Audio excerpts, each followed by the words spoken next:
Alors, je vous lirai la biographie de M. Serge Lacasse. Spécialiste de la musique populaire, Serge Lacasse est professeur titulaire en musicologie à la Faculté de musique de l'Université Laval et directeur du laboratoire audio-numérique de recherche et création, le LARC. Est-ce que c'est comme ça qu'on le dit? Oui. Parfait. Le LARC. Privilégiant une approche interdisciplinaire, les recherches de Lacasse portent sur l'étude de la pratique de la musique populaire enregistrée, de même que sur la recherche-création en musique. Il a notamment co-dirigé... il a notamment co-dirigé avec Sophie Stevens les enjeux de la recherche-création en musique, Institution, définition, formation, Presse Université de Laval 2013 et Research Creation in Music and the Arts Towards a Collaborative Interdiscipline Routledge 2018 et co-dirigé les collectifs pour une éthique partagée de la recherche-création en milieu universitaire avec Sophie Stevens et Martin Desjardins, Presse Université Laval 2019, de Pop Palimpsest, Intertextuality in Recorded Popular Music avec Laurie Burns, University of Michigan Press 2018 et Rewriting the Rules of Record Production avec Simon Sarkowski, Thomas, Katia Isakov et Sophie Stevens, Routledge, à paraître.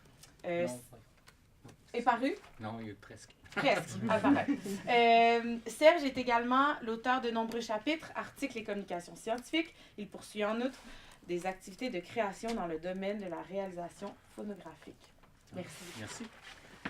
Je suis un musicien, donc voilà. J'ai fait tout un plat pour me demander, pour m'assurer qu'il y ait de l'enregistrement, qu'il y ait du son et tout, pour me rendre compte que c'était beaucoup trop long. Alors, il n'y aura pas de musique, malheureusement, aujourd'hui.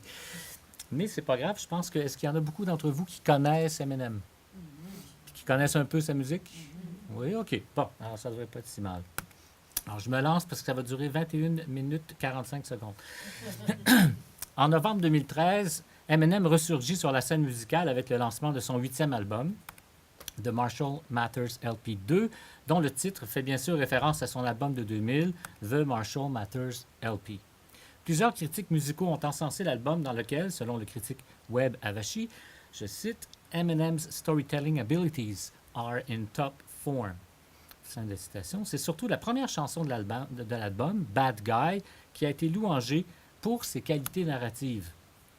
Par exemple, Chris Talbot écrit, je cite, Eminem has always been at his best on his storytelling songs and opens Marshall Mathers LP2 with one of his most meaningful. On Bad Guy, he revisits Stan, his song about fan obsession from the original Marshall Mathers LP.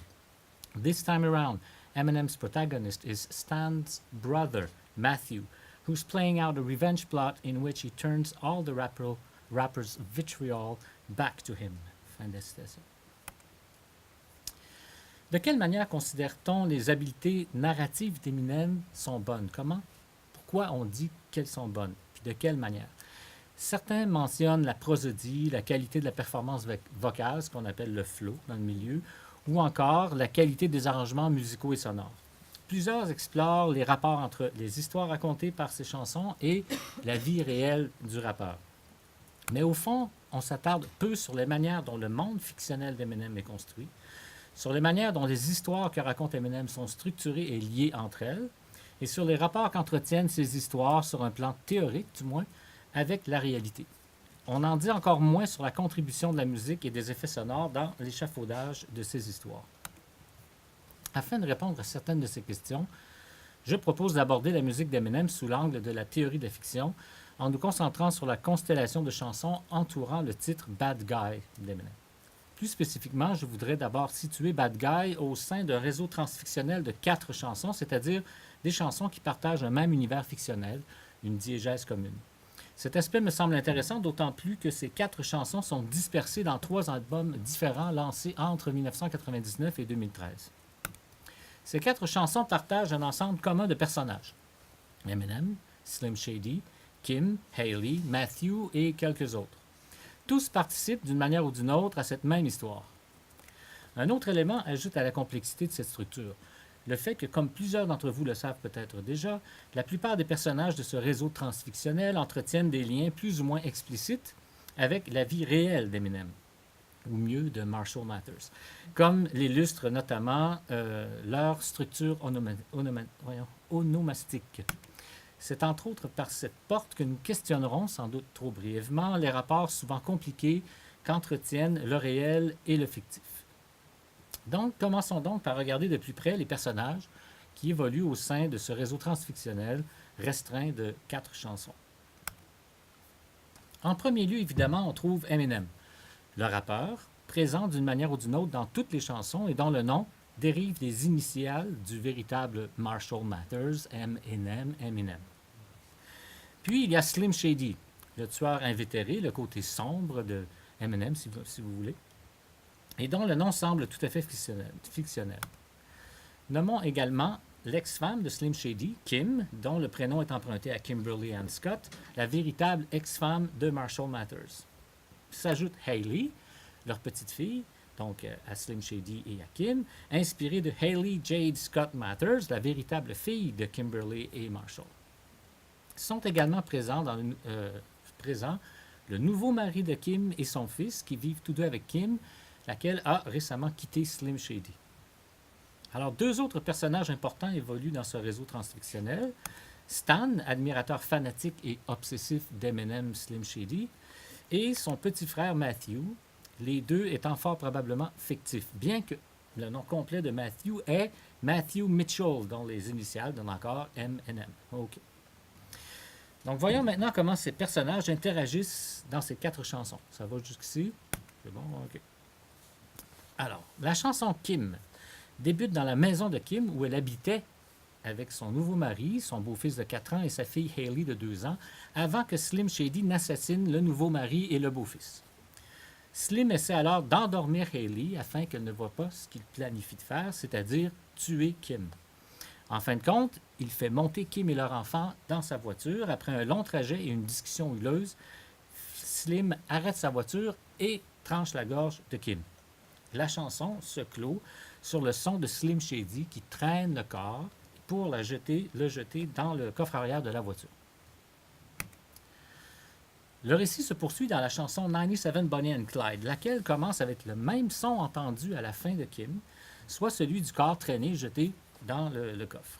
Slim démarre avec Hailey à ses côtés et entame avec elle une sorte de conversation au cours de laquelle il tente de rassurer sa petite fille, désormais sans maman. Finalement, il arrête la voiture et jette le corps de Kim dans le lac devant les yeux de sa petite fille Hailey. La prochaine chanson de ce réseau transfictionnel s'intitule Stan et raconte l'histoire tragique de cet admirateur de Slim Shady qui devient un fanatique pathologique. Il en vient à confondre Eminem et Slim Shady tout en s'identifiant à Slim.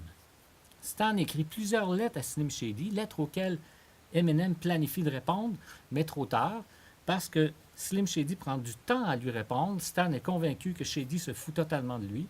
Et pour se venger, il commet un crime fortement inspiré de ce que Shady fait subir à Kim dans 97 Bonnie and Clyde. Stan enferme sa femme enceinte dans le coffre arrière de la voiture et en traversant le pont, jette la voiture volontairement dans le cours d'eau. Dans l'une de ses lettres, Stan accuse Slim Shady d'avoir ignoré son petit frère Matthew, qui l'avait attendu par un froid glacial après un concert. Il voulait rencontrer le rappeur. À la fin de la chanson, Eminem répond finalement à la lettre de Stan, mais il est trop tard. Stan est déjà mort. 13 ans plus tard, donc laps de temps partagé ou intervalle, si vous voulez, partagé tant par le récit que par la chronologie réelle des parutions d'Eminem, le petit frère de Stan, Matthew, aura bientôt 20 ans et il décide de tuer Slim Shady afin de venger la mort de son frère aîné. Dans cette histoire de c'est cette histoire de vengeance qui fait l'objet de Bad Guy, dans laquelle Matthew enfermera à son tour Eminem dans le coffre pour ensuite faire plonger la voiture dans l'eau quand il va traverser un pont. Il pose donc le même geste que son frère Stan, lui-même inspiré du geste de Slim Shady. Ça va toujours? Tout cela est bien intéressant, mais comment pourrait-on rendre compte des multiples liens qui se tissent entre ces chansons? Par exemple, comment pourrait-on interpréter, selon une perspective fictionnelle, les rapports entretenus par, disons, Bad Guy et 97 Bonnie and Clyde?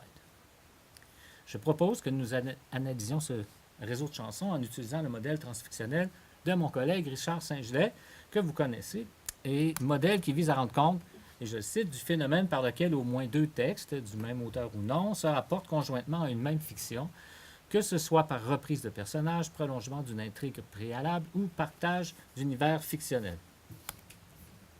Dans son ouvrage, Saint-Gelais définit et caractérise une série de catégories de pratiques fictionnelles, que vous connaissez probablement tous, la plupart applicables à la musique, et ce, même si Saint-Gelais ne mentionne jamais la musique dans son ouvrage. J'étais un petit peu fâché pour tout ça, bien qu'il traite de la littérature, du cinéma, des jeux vidéo, de la bande dessinée et tout ça. Bon. Alors, parmi ces catégories, on retrouve les expansions, les versions, les croisements et annexions, les captures, les systèmes, puis d'autres manifestations médiatiques et phaniques. Nous utiliserons donc les catégories de Saint-Gelais pour tenter de caractériser les relations entre nos 4 chansons, peut-être dans l'espoir de proposer des interprétations alternatives. Alors, commençons par ces 2 chansons. Comme le suggère le titre de 97 Bonnie and Clyde, la séquence des événements relatés dans ces 2 chansons semble se dérouler en 1997. En outre, le récit semble se chevaucher, se poursuivre, se prolonger d'une chanson à l'autre, comme l'indique le son du corps de Kim qui est jeté dans le coffre arrière de la voiture de Slim Shady. Donc, son que l'on entend, je le rappelle, à la toute fin de Kim et au tout début de 97 Bonnie and Clyde. Okay. Toutefois, la chanson Kim a été lancée une année plus tard que 97 Bonnie and Clyde. Aussi, Kim constitue un cas typique de ce qu'on appelle prequel, c'est-à-dire un récit, comme on l'a vu tantôt, dont les événements se sont déroulés avant le récit d'origine. Saint-Gelais, qui considère le prequel comme un cas particulier d'expansion, nous rappelle ce qui suit, que les prequels accomplissent une opération curieuse qui va, et pas seulement dans le sens chronologique du terme, à contre-courant du récit. L'idée même de continuation vers l'amont a quelque chose d'étrange, comme si c'était moins un interdit qu'un impensé qui se voyait ainsi remis en question. Fin de la citation. Dans cette forme plutôt élémentaire de transfictionnalité, Eminem demande aux auditeurs de 2000 de revisiter l'impensable histoire du meurtre de Kim en contextualisant les relations entre les chansons à la lumière de l'élaboration de ce réseau transfictionnel, qui commence. Comme nous l'avons annoncé, la 3e chanson de notre réseau est Stan. D'un point de vue chronologique, les événements relatés dans cette chanson semblent se dérouler en 2000, ou du moins certainement après 1997, puisque le personnage de Stan connaît déjà les chansons Kim et 97 Bonnie and Clyde dans sa diégèse. Ainsi, selon une perspective transfictionnelle, l'étrange rapport qu'entretient la chanson Stan avec Kim et 97 Bonnie and Clyde n'est pas de nature chronologique. Plutôt, ce rapport semble plutôt relever de ce que Saint-Gelais baptise la capture, qu'il observe lorsque, je le cite, la diégèse originale est rétroactivement annexée à une diégèse englobante où elle ne figure plus qu'à titre de récit. Fin de la citation. Donc, ce procédé contribue d'une manière très spécifique à l'expansion du monde transfictionnel auquel appartiennent nos 4 chansons. D'abord, le récit de Stan semble absorber les chansons Kim et 97 Bonnie and Clyde, comme si la chanson Stan partageait notre réalité à nous, et comme si les personnages existaient à l'extérieur de ces chansons. À mon avis, on touche ici à l'une des contributions les plus importantes de la transfictionnalité, soit sa capacité à nous distancier, donc à créer un intervalle, donc nous distancier des textes et ainsi à nous faire atteindre un niveau supérieur, disons, celui de la fiction. Bref, les chansons, séparées par différentes formes d'intervalles, qu'elles soient chronologiques mais aussi esthétiques, on pourra en parler plus tard, se rencontrent dans la fiction. Ensuite, Eminem apparaît au niveau le plus élevé de la fiction comme l'artiste qui performe les deux chansons d'origine, Kim et 97 Bonnie and Clyde, mais pas celui qui performe la chanson de Stan, même si nous, du point de vue de l'auditeur, c'est bien Eminem qui performe, qui interprète les 3 chansons. Du point de vue du personnage Stan, Eminem est bien l'artiste interprétant Kim et 97 Bonnie and Clyde, mais évidemment pas l'interprète de la chanson Stan, dans laquelle il existe et partage la même réalité, l'espace que Stan lui-même. Puis intervient Bad Guy, chanson lancée, comme on l'a dit, 13 ans après Stan. À prime abord, la chanson semble constituer, d'ailleurs comme l'a dit un des critiques, une simple suite à la chanson Stan. Cependant, en y regardant de plus près, nous sommes plutôt en présence d'une situation transfictionnelle un peu plus complexe.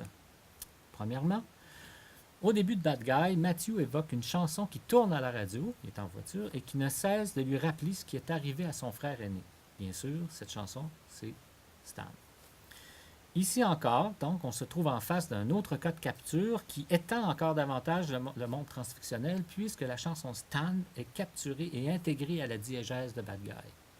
D'autant plus que Matthew, tout comme Stan avant lui, projettera sa voiture dans l'eau en traversant un pont. Dans le troisième couplet de la chanson, la transfiction s'élargit encore plus. Matthew révèle avoir écouté 9h45 de minutes dans sa voiture, 9h45 minutes de musique dans sa voiture, durée qui, comme par hasard, correspond au total des enregistrements musicaux qu'Eminem a commercialisés jusqu'ici. Troisièmement, dans le couplet suivant, Matthew va jusqu'à évoquer la chanson Bad Guy elle-même et l'identifie comme une suite à l'album d'origine Marshall Mathers LP, paru, je le rappelle, en 2000. Finalement, une fois qu'Eminem et Matthew sont morts, parce que Matthew les a jetés en auto dans l'eau, la chanson entre dans une nouvelle section complètement différente, comme si Matthew était, d'une certaine manière, absorbé par la conscience d'Eminem, et Eminem artiste au-dessus de tout ce truc. Bref, dans le contexte de cette seule chanson, le récit se meut graduellement et transfictionnellement des contextes spécifiques d'autres chansons d'Eminem vers une représentation plus large, voire psychique du duo Eminem-Matthew, qui devient d'une certaine manière une conscience extra-diégétique, laquelle cherche à clore cette longue mise en abîme, segmentée en divers intervalles au cours de ces quelques 14 ou 16 années, selon que l'on considère la parution des enregistrements ou le récit. Nous pourrions aller encore plus loin, bien entendu, dans ce mouvement expansif du monde transfictionnel d'Eminem. Par exemple, nous pourrions considérer la version de 97 Bonnie and Clyde par Tori Amos comme ce que Saint-Gelais appelait une version, notamment, je le cite, lorsqu'un récit retraverse sous un nouvel angle une histoire déjà racontée généralement par l'adoption de la perspective d'un autre personnage. Fin de citation. En effet, dans sa version, Amos incarne Kim, qui est déjà morte dans le coffre arrière, proposant ainsi à l'auditeur un point de vue à la fois différent et touchant sur l'histoire sordide racontée à l'origine par Eminem. Fascinant, ça, j'ai écrit un article là-dessus. Bon. À un autre niveau, on pourrait explorer, comme je souhaite le faire éventuellement, la production entière d'Eminem, selon une perspective transfictionnelle, dans le but de reconstituer ce que Saint-Gelais appelle un système. Je cite à nouveau. Aussi instructif soit-il, l'examen des différentes relations qu'un dérivé peut entretenir avec le récit initial ne donne qu'une perspective partielle sur la dynamique transfictionnelle. Car celle-ci implique non seulement des rapports entre une transfiction et une fiction, mais aussi des forces qui agissent à l'échelle de l'ensemble des dérivés transfictionnels d'un texte. Fin de citation. Plus encore, ce système pourrait s'étendre au-delà du médium phonographique à d'autres médias, comme le vidéoclip, bien sûr, mais aussi le cinéma, la bande dessinée, les figurines, entre autres, comme c'est d'ailleurs le cas avec le phénomène Eminem. Cet ensemble intègre aussi des pratiques phaniques, de plus en plus, évidemment, courantes, puis on voit sur Internet dans toutes les pratiques. Finalement, pourquoi ne pas considérer l'ensemble de la scène de la musique populaire comme un immense tissu transfictionnel ou plus généralement même fictionnel? Cette approche, je pense, pourrait nous aider à mieux comprendre les mécanismes à l'œuvre dans notre propre relation avec la musique. Alors là, guise de conclusion, de longue conclusion, ça peut être 5 minutes, 4 minutes et demie, je voudrais brièvement revenir sur notre réseau transfictionnel plus restreint de 4 chansons, en les relisant cette fois à travers les yeux de la déréalisation de Jacinto Laguerro, mais surtout à travers ceux des Mode of Mishearing de Jagna, là il faut que je réponde, j'ai son nom bien la première fois, Oltarczyska, je pense. Comme on l'a vu, le répertoire d'Eminem est notamment caractérisé par l'ambiguïté entre le réel et le fictif. Alors voyons comment ces auteurs pourraient nous aider à éclairer cette relation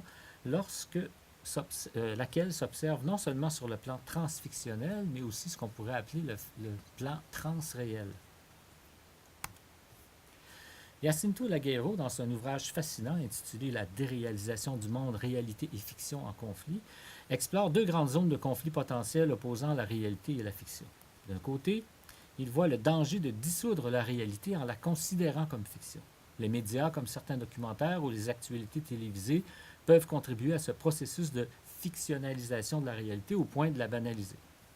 De l'autre, il constate le danger réciproque de prendre la fiction pour de la réalité, en particulier dans le domaine des arts, notamment en invalidant la fonction fondamentale de représentation que joue la pratique artistique dans notre société. C'est d'ailleurs sur ce danger d'interpréter le fictif comme du réel que se concentre la critique idéologique de Jagna Oltarczyska. Pour elle, le phénomène M&M doit être abordé comme une autofiction, soit comme l'intégration d'éléments de la vie de l'auteur dans ses fictions artistiques. Une fois intégrés à une fiction, ces éléments du réel se fictionnalisent et devraient être considérés comme tels selon elle et selon plusieurs autres théoriciens de la fiction. D'ailleurs, c'est précisément cette ambiguïté qui exploite M&M d'une part, mais aussi qui alimente la controverse qu'il y a eu et qu'il y a toujours autour d'Eminem d'autre part. En dépit de ces considérations théoriques, il n'en demeure pas moins que, toujours selon Oltarczyska, l'œuvre d'Eminem et de la plupart des artistes, en fait, est mal comprise. Elle utilise le terme misheard, puisqu'on est en musique. Elle identifie ainsi 3 modes de mal entendu, je vais utiliser, en commençant par l'écoute distraite. Je la cite. A listener will tend to retain a beat, a mood, a refrain, neglecting finer points such as the song's narrative arc and lyrical density. A similarly distracted attention prompts the listener to reject Eminem's prolific and varied output on the grounds of its insistent profanity and sexual suggestiveness. These admittedly alienating and polarizing elements are both salient and integral to Eminem's themes as they are to reality rap and gangster rap in general. But I would maintain that it is a distracted listener who chooses to dismiss the rapper's work on these grounds. Fin de citation. Je crois, à l'instar d'Oltarczyska, qu'il est de la responsabilité des critiques et des universitaires d'éclairer la complexité de tels discours artistiques, comme on le fait d'ailleurs aujourd'hui, de manière à ce qu'il ne soit pas réduit à des impressions d'auditeurs qu'elle appelle distraits, évitant ainsi que l'on contribue au processus de déréalisation de Jacinto. J'espère que mon analyse a pu illustrer ce point jusqu'ici. Son deuxième mode de mal-écoute concerne directement la dichotomie fiction-réalité, c'est-à-dire the cynical rebuttal of the professed authenticity of the rapper's tale. Fin de citation. Pour Oltarczyska, ça doit faire 10 manières différentes que je prononce son nom, c'est pas grave. Cet aspect doit être lié aux conventions génériques, en particulier l'apparent réalisme de l'esthétique rap. En outre, je la cite à nouveau, « It is humor that lends a degree of reality that a mere litany of grievance might fail to achieve. » Fin de citation. Dans nos 4 chansons, cette tendance est entre autres illustrée par la présence constante de sons de la pluie et de tonnerre dans Stan, par exemple, complètement irréel, ou encore quand à la toute fin de la chanson, Eminem s'écrie « Damn !»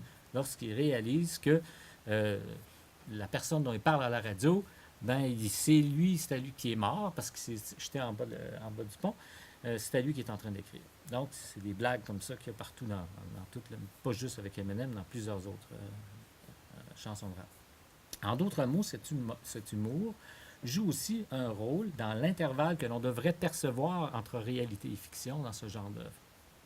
Mais aussi, et peut-être de manière plus fondamentale, tout récit en musique populaire est raconté selon le monde métrique et mesuré de la musique. Plus encore, le récit est littéralement subordonné aux règles musicales. Cette fonction supradiégétique de la musique, pour reprendre le terme de Rick Altman, est en elle-même une indication claire que nous sommes dans une sorte de monde déconstruit ou plutôt reconstruit, exagéré et mis en scène. En d'autres mots, il s'agit bien d'autant de signes d'autofiction. Finalement, la troisième et plus importante raison, selon Oltarczyska, qui explique ce mal entendu, concerne, je la cite, « the denunciation on grounds of gross political insensitivity ». Fin de citation. Elle fait ici référence à ce qu'elle appelle la panique morale générée par les obscénités d'Eminem. Toujours selon elle, je la cite, « Denunciation is an especially poor response to these reactions. While it may provide instant gratification and dissociation from guilt, denunciation also precludes responsibility. » Fin de citation. En même temps, Oltarczyska critique l'autre position extrême.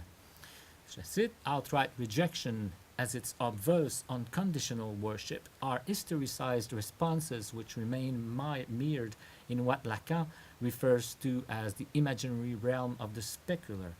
with its primal narcissistic love-hate oscillations. And Eminem does indeed inspire adulation from followers fixated on the cyclical rise and fall of their idol, prodigal in their expenditure of affect. Fin de citation. Je termine en vous laissant avec ce couplet tiré de Bad Guy qui exprime d'une autre façon cet intervalle souvent incompris entre réalité et fiction, en espérant que ce bref voyage transfictionnel aura montré au moins la pertinence d'appréhender l'univers de la musique populaire sous les angles de la fiction, de l'autofiction, de la transfictionnalité. Merci.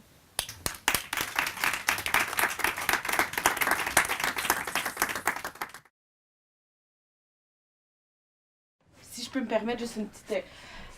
le film, 8 Miles, fait-il partie? Parce que je regardais, en fait, je recherchais si ma donnée est bonne, mais sa propre fille joue sa sœur dans le film, qui est jouée par Kim Basinger, qui joue la mère. Là, on insère un couple, en fait.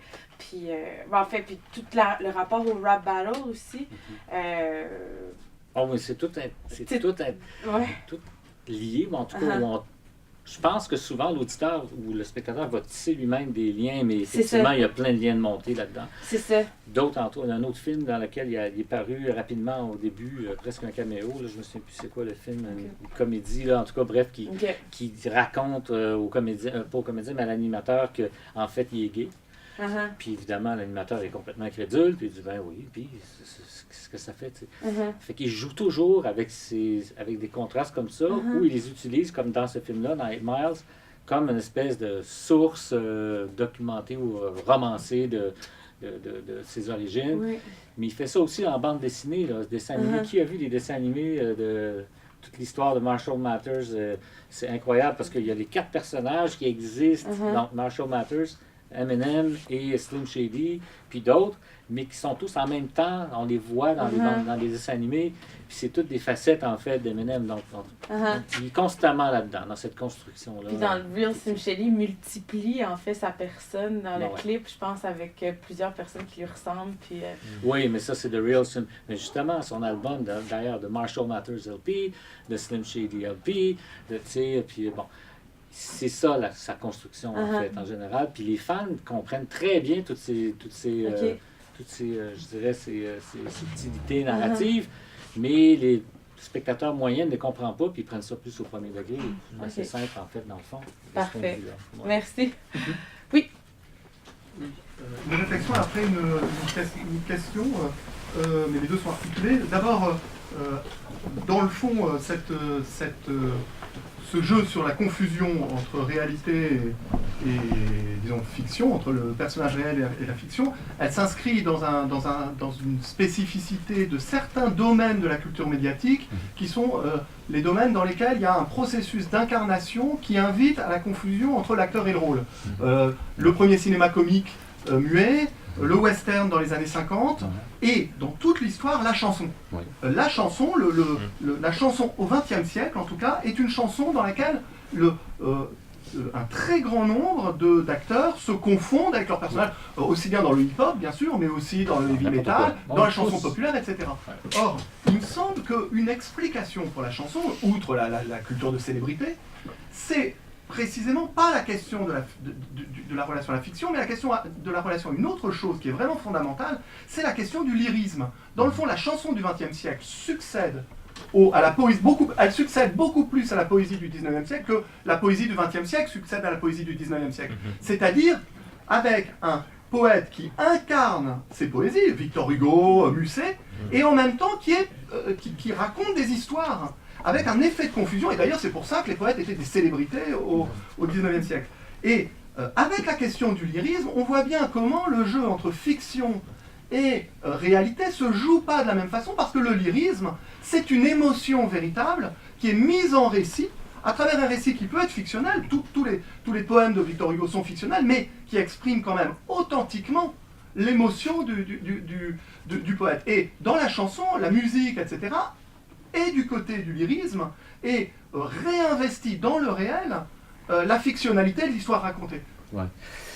Oui, c'est un point de vue, en tout cas, que partage, par exemple, Stéphane Hirschi, qui est un spécialiste du lyrisme et de la chanson, mais qui applique, par exemple, à Jacques Brel, à ces chanteurs-là qui sont vraiment qui pourraient... Mais même là, à mon avis, ce qui décrit peut-être de manière plus précise que ce que vous décrivez, mais c'est intéressant, il faut que je revoie le lyrisme par rapport à ça, mais malgré que dans le cas d'Eminem, c'est beaucoup plus une tradition américaine, c'est pas une tradition de... Je vois pas ça lié avec la poésie, je vois ça lié avec le théâtre, avec le burlesque, avec... C'est ça, le point d'origine, je pense, beaucoup plus.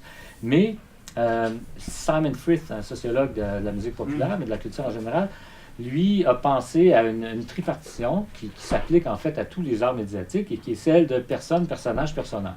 Donc la personne en tant que telle, Marshall Mathers, la persona d'Eminem qui surplombe toutes les chansons, mais dont une partie, mais qui exprime aussi toujours une partie de Marshall Mathers, et ensuite les personnages qu'incarnent Eminem, Marshall Mathers, c'est ça, il y a comme une hiérarchie comme ça. Évidemment, on a toujours accès à ce réseau d'identités, on va dire, multiples. Bon, alors en cinéma, c'est pareil, puis on joue là-dessus, en fait, effectivement. Puis il y en a qui laissent passer plus de personnes, en tout cas apparemment, dans le persona, puis peut-être dans les personnages, puis bon, ils jouent avec ça, effectivement. Mais dans le cas d'Eminem, c'est parce que c'est des histoires sordides. On a ça aussi en opéra, mais ça joue beaucoup moins en opéra. Il y a plein de monde qui se font tuer, assassiner. Lulu de Berg, ce n'est que l'histoire d'une prostituée qui tue.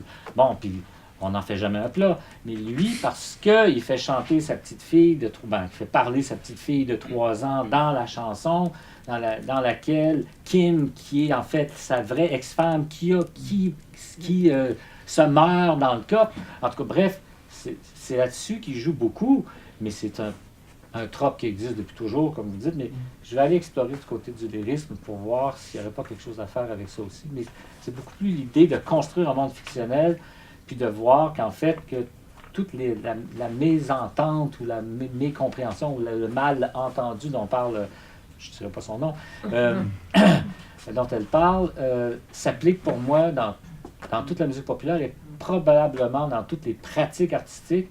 Et cette fonction-là, qui est, même dans le cas en ce moment, ou récemment avec Lepage, cette fonction-là de l'art qui est celle de la représentation est complètement dissoute ou mélangée avec nos systèmes. Puis il faut jouer là-dessus quand on est artiste, je pense. Bon, oui, mais les répercussions sont réelles quand même. Il y en a. Cette femme-là qu'on imagine tuer à répétition. Oui, c'est je sûr. dirais, c'est son vrai nom, c'est sa vraie fille, c'est sa vraie vie, c'est ses photos aussi qui se retrouvent dans les magazines. Ouais. L'obsession des fans avec cette femme-là, c'est sa vraie vie. Oui, mais comme il dit lui-même, je représente tout ce que vous prenez pour acquis. Mais allumé, là, Marshall Mathers, c'est une façade et tout ça. Et oui, c'est peut-être... Mais il n'a jamais frappé, en tout cas, il l'a peut-être frappé, mais je veux dire, il n'a pas tué sa femme, sa petite fille n'a pas vu ça. Mais il joue sur ces éléments-là. Oui, ça existe quand même, puis sa petite fille va avoir accès à ça quand même la minute. Elle y a accès en ce moment, donc je pense qu'il faut quand même prendre considération. Mais elle dit aussi qu'il faut faire attention à ça, bien sûr. Oui. Mais je vais juste finir sur une note. Oui. Comment elle s'appelle? Tori Amos. Quand elle a fait sa version, elle l'a fait comme un hommage à Eminem et non pas comme une critique. Beaucoup pensent ça, mais c'est un hommage à son talent, justement. Bon, ceci dit, oui, il y a des aspects sociaux auxquels il faut faire attention. Mais en même temps, il faut voir ça. Son intention de garder ça dans la fiction, ça n'appartient plus au moment où est-ce qu'il donne au public. Ben non, mais OK, mais dans ce cas-ci, tous les opéras, tous les films d'horreur et tout ça, il faudrait tout prendre ça au premier degré.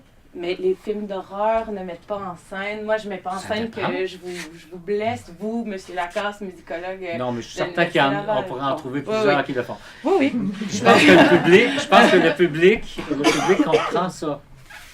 Le public qui connaît les films. En tout cas, bref. Parfait. Je ne veux pas faire un défenseur. Non, je veux juste remettre ça un peu en perspective. Oui, tout à fait. Oui, tout à fait. Puis c'est vrai qu'il a fait son succès là-dessus. Je suis tout à fait d'accord.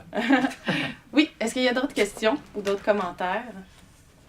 Juste une remarque rapide qui fait la suite du commentaire de Martha. Au départ, moi je trouvais intéressant l'idée de travailler sur l'intervalle parce que c'est l'espace justement de l'activité des lecteurs et des spectateurs. C'est-à-dire qu'ils sont entre 2 épisodes par exemple et là ils gambergent, ils font des hypothèses, des conjectures et donc on a une vie du texte qui est très riche et à laquelle, d'une certaine manière, les œuvres suivantes vont répondre. Et là, ce que je trouve amusant, c'est presque un contre-pied avec Balzac et avec Eminem d'ailleurs, c'est-à-dire qu'ils exigent finalement de nous une certaine activité que nous n'arrivons pas à faire. C'est-à-dire qu'en fait, ils vont justement, par rapport à l'intervalle, en faire quelque chose, demander à avoir une sorte de point de vue surplombant, que ce soit le monde de la comédie humaine et son hypersexualité, ou que ce soit de bien comprendre le niveau second, ou voire tiers, que met en place Eminem, et quelque chose c'est une sorte de gestion des intervalles, qui vient s'ajouter au contrôle de l'œuvre. C'est-à-dire, donc là, je trouve qu'il y a un paradoxe assez intéressant de retournement de l'espace de l'intervalle.